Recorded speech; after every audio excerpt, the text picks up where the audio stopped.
Hey guys, I'm Chris, your real estate problem solver. Today, we're going to talk about the 4 mistakes that sellers make when selling their house. And if you have been having your house on the market for more than, let's say, 90 days, you probably want to listen to this. I'm on my way home from an appointment with a friend of mine that wants to sell his house. And yeah, I'm driving, don't judge. I think better when I'm driving. So I got ADHD, so it helps me concentrate better and clears my head to talk to you. But we went to this appointment and I looked around this house and I noticed a lot of problems with the things in the house that are going to pose a challenge when we try to sell his house. So here are 4 mistakes that sellers make when they're trying to sell their house. We're not going to waste time. We're just going to go ahead and get into it. Now, these issues that we have, this can be you selling your house yourself, or it could be if you've got a realtor that's trying to sell the house for you. All these mistakes can still be made, whether you're a professional or an amateur, either way. And the number 1 issue is going to be cleaning the house. Now, a realtor's job is not to push you into doing anything you don't want to do. Okay, a realtor's intentions is to sell the house. Now, they will make suggestions and they will tell you what works better and what doesn't work as well, but ultimately you make the final decision. And if you decide that you don't want to fix the house up and make it look nice, well, there's really nothing the realtor can do, and there's nothing anybody else can do if you put your foot down, right? So this might be one of the things that's going to stop you from getting your house sold. Cleaning the house. And that, when I say cleaning the house, that means mowing the yard, trimming the hedges, pulling the ivies off the side of the wall.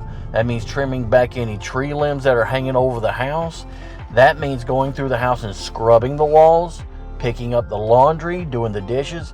Cleaning is psychologically going to be the biggest turn away for most buyers, and because it's a psychological thing. The buyer is coming in, and this is one time when you're going to have to take your seller's hat off, and you're going to have to look at your house as a buyer. If you've got your house that you're trying to sell, you need to look at your house as if you were buying it right now, in the condition that it's in. Okay? First of all, would you buy it in the condition that it's in? If you wouldn't, well, then there's an issue. You need to fix that part, because if you wouldn't buy it, then chances are neither would anybody else. All right, so number 2 on the list of problems that sellers have selling their house is going to be doing repairs. Now, I know this sounds obvious, but there again, you've got to put your buyer's hat on. And if you walk around the house and there's a piece of trim that's hanging off, or if you go into the kid's bedroom and there's grease stains or crayon marks on the walls, those are repairs that are going to need to be done, or else buyers are going to look at that as something that they're going to have to take care of. And there's a lot of things that you can do yourself, and I know that this is going to make a couple of the wives turn their heads to their husbands and say, I told you, you're the one. So do it yourself if you must, but if you don't know what you're doing, honestly, if you don't know what you're doing, or if you're not a professional at it, or proficient at it, should I say, pay a professional to do it. Pay a professional to change out the ceiling fan. Pay a professional to change out the switch covers or the outlet covers. Pay a professional to paint the house or replace the flooring, replace the carpet, whatever have you. I just left a house, an appointment I just had with a seller of mine. He's trying to decide whether to fix it up first or sell it as is. Well, under the table, I would tell you fix it up and then sell it, because there's a lot of stuff that you can tell he's been trying to fix things himself, and he's not a professional. This is a rental property that he's had, and it needs some professional help. And so when you walk in, you're going to see an amateur's work versus a professional work. You would pay $5 for an amateur product where you would pay $20 for a professional product of the same item. So you may spend $2,000 or $3,000 on getting a paint job done in a couple rooms, but it's worth it if you can put the house on the market for $7,000, $8,000, or $10,000 more. Just sanding the scuff marks from the kids writing crayons, or try to do a drywall repair and it looks like cottage cheese, needs to be sanded down, smoothed over, and repainted by a professional. That by itself is enough to get you a couple extra offers on the house. So don't make this mistake. If you know what you're doing, fine. But if you don't, spend the money to get a professional to do the repairs, and get a professional to do the repairs, unless you're willing to sell the house as is and you're willing to take the price that you get for a house in the condition that it's in. All right, the next mistake falls into that same category, is getting the price for the condition that the house is in. That's where people really mess up, is pricing the house right. So let's say you've got a completely rehabbed house, and a matter of fact, that's a conversation that I just had with my seller. Was there's 3 houses that have sold in that neighborhood in the last 8 months. Were completely rehabbed, and they sold for about $150. They're lower end houses. No judging. They sold for about $150. They were completely rehabbed. They had the LVP flooring. They had the new paint job. They had the gloss white door trims trimmed out. They had new ceiling fans. They had new light switches. It looked good. They looked nice. The yard was trimmed. The trees were cut back. So they looked nice. And there's one in the market right now that is asking $160. Well, it's been on the market for over 100 days, and it hasn't sold. What does that tell you about the market? And it wasn't rehabbed, but it still looks nice. It still looks good according to the pictures. Now, we didn't go see it in person, but it just it tells a story as to what people are willing to buy in that neighborhood. So if a rehabbed house sold for $150 and a nice house wouldn't sell for $160, and his needs repairs and it's obvious, where's his price going to be at? $140, $130? So if you've got a house that you're trying to sell and it's not selling, part of the problem is going to be you don't have it priced right. And just because you want $300,000 for it doesn't mean that it's worth $300,000. Now, there's a couple different parts to this. First of all, if you've got a house that's worth $300,000, the neighborhood has got to support that. You cannot have a $300,000 house in a neighborhood that averages $225,000. If you do, it's going to be hard to get it to appraise. By that, what I mean is you can have the best house in the world, but it's only going to price, it's only going to appraise, it's only going to be worth what somebody's willing to pay for it. And somebody may be willing to pay your price. But unless it appraises high enough, which it's not going to, because the most expensive house in a neighborhood is only probably going to be, in my experience, now this is my experience, it's only going to be maybe 10 or 15% over what everybody else has been selling for. So even if you've got the best house and you've put $1 million into it, if it's in a $300,000 neighborhood, you're going to be lucky to get more than $320,000 for it, $325,000 for it. Because there is what you would call an invisible line or an invisible ceiling that kind of caps the average of the neighborhood as a whole, and your house is going to be part of that. So even if you spend a lot of money on the house, it's only going to be worth but so much. There's that ceiling that's not going to go above no matter how hard you try. The other part is, there again, the condition of the house. If you've got a completely rehabbed house and it looks beautiful to the nines, then you will get top dollar for what that market will support. But if there's still scuffs on the wall, if there's cracks in the driveway, if there's tree branches hanging over the roof, if the ceiling fan doesn't work, then you're not going to get top dollar for it, and you're wasting your time trying to get top dollar for it. The only way that you would be able to get away with that is if the market is hot, and you're the only game in town. And that does happen. 2008 was getting a taste of that. 2020 and 21, when COVID came, got a taste of that because people took things off the market, but we still had a surplus of buyers. So whatever would sell or could sell, did sell.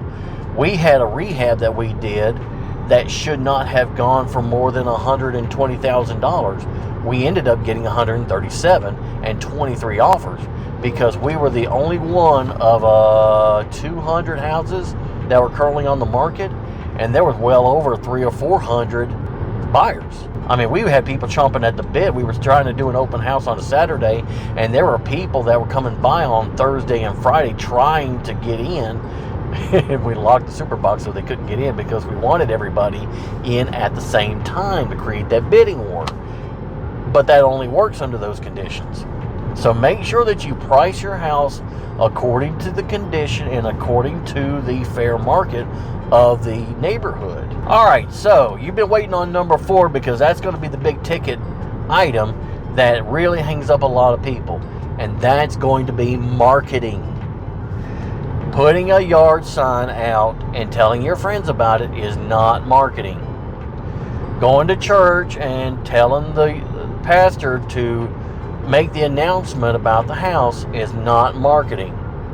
Going to work and putting posters on the announcement board is not marketing. That is spreading a word.